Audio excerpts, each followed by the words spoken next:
Hello friends, आज मैं जा रहा हूँ बटुक भैरव। अगर बटुक भैरव के बारे में आपको नहीं पता तो मैं एक बात बता दूँ कि जब काशी बन रही थी तो काशी को 2 पार्टों में डिवाइड किया गया। एक पार्ट में रखा गया काल भैरव को, दूसरे पार्ट में रखा गया बटुक भैरव को। तो मैं बटुक भैरव जा रहा हूँ। बटुक भैरव कुमच्छा में स्थित है और इसमें 2 भैरव हैं। एक भैरव है आदिकाल भैरव, एक है बटुक भैरव।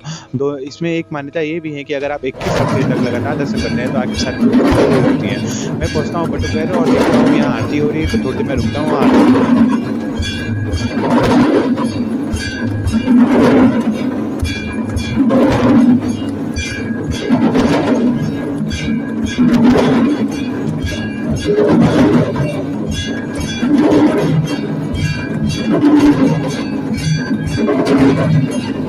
आरती का आनंद लेने के बाद मैं कोशिश करता हूँ कि मैं अंदर जा पाऊँ, क्योंकि काफ़ी ज़्यादा भीड़ रहती है और मैं अंदर पहुँचता हूँ, दर्शन करता हूँ और कोशिश करता हूँ कि रिकॉर्ड कर पाऊँ, क्योंकि यहाँ म मनाही है तो मैं रिकॉर्ड करता हूँ और दर्शन करके पूजा पाठ करके चला आता हूँ। थैंक